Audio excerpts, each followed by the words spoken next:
Bonjour. Aujourd'hui, vous écoutez un épisode un peu spécial.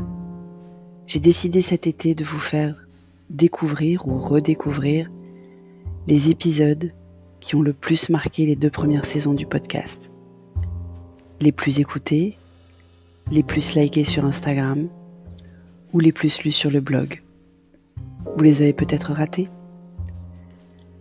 Alors tout cet été, 2 fois par semaine, vous allez pouvoir vous replonger ou vous plonger pour la première fois dans ces épisodes qui me tiennent particulièrement à cœur.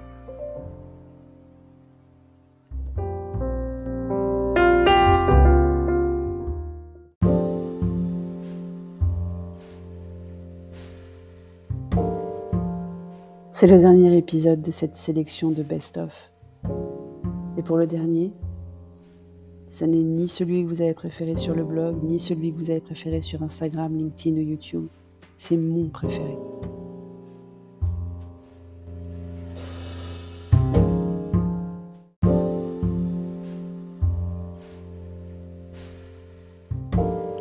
Bonjour. Vous écoutez l'épisode 82 de la saison 2 du podcast Revue et Corrigée. Cet épisode est tiré d'un billet du blog publié le 9 mars 2021 et s'intitule « Lettre à mon fils ». La faute de son père, bien sûr, si j'ai eu un garçon. Le 8 mars, je ne peux pas écrire de lettre à ma fille, comme beaucoup de femmes l'ont fait, sur Twitter ou LinkedIn, dans un mélange de candeur, sincérité et personal branding pour celle dont je soupçonne l'opportunisme, même si la prose, voire la poésie était belle, il faut l'admettre. Mais pourquoi se limiter à écrire à nos filles ? Si nous voulons que les futures générations règlent ce problème, c'est tout autant aux garçons qu'il faut s'adresser, sinon plus. Mon fils, petit homme donc, pour les intimes, voit le monde à l'aune de sa vie à lui, comme tous les enfants. Il était donc très étonné quand il a lu dans un de ses cabanes magiques qu'il fut un temps où on n'enseignait pas la lecture aux filles. Sa réaction exacte a même été « Mais c'est débile, maman !» si je me souviens bien. Mais le temps passe, il grandit. Il est confronté au monde extérieur qui n'a pas l'ouverture d'esprit de chair et tendre, à des schémas familiaux différents dans le partage des tâches que le nôtre. Alors il fallait que j'écrive une lettre à mon fils. Mon petit homme, mon fils, ma vie. Si tu relis ou réécoutes un jour ces mots, quand tu seras un homme, peut-être t'étonneras-tu que j'ai souhaité te rappeler les fondamentaux de ton époque. Ou peut-être te féliciteras-tu que ta mère, et sa mère avant elle, avaient déjà lancé les combats qui occupent encore ton temps. Je ne sais pas. Ma propre mère était déjà féministe à ma naissance, il y a bientôt 48 ans.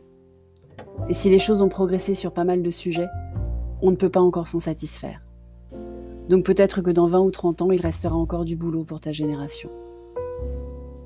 Mais les messages que tu dois entendre dès aujourd'hui, c'est que tout est possible, pour une fille comme pour un garçon. Tu peux devenir sage-femme ou pompier, ou chef d'entreprise, ou coiffeur ou coiffeuse, ou quoi que ce soit que tu as envie de faire. Comme tes copines de classe, ni plus ni moins.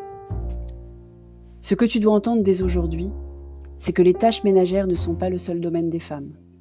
Qu'un homme met ou débarrasse la table, repasse, fait la cuisine, change des couches, ou console son enfant aussi bien qu'une femme. Et qu'une femme peut gagner plus que l'homme avec qui elle partage sa vie sans que cela ne soit un problème. Ni pour lui, ni pour elle, ni pour ceux qui les entourent.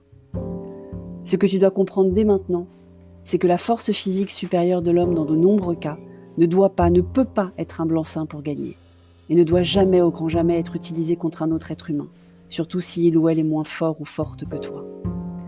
Ce que tu dois comprendre dès maintenant, c'est que d'autres ne penseront pas comme toi.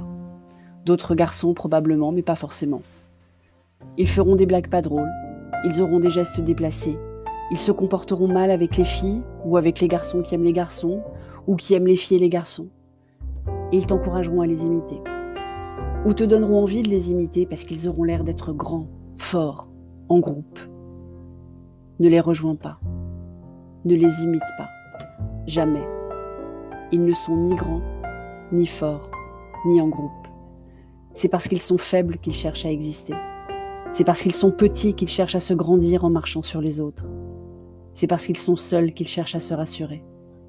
Ne perds jamais ce sens de l'équité qui t'habite depuis ta plus tendre enfance. Continue de t'indigner des injustices. Insiste auprès de ceux qui disent que les filles ne savent pas, au choix, conduire, compter, jouer au foot, tenir une brigade de restaurant, pour leur demander pourquoi ils pensent cela. Pour leur citer des exemples précis. Ta mère, par exemple, en tout cas pour conduire et compter, pas pour le foot ou la cuisine, mais d'autres aussi. Rappelle-leur que leur mère, leur grand-mère, leurs sœurs sont des femmes.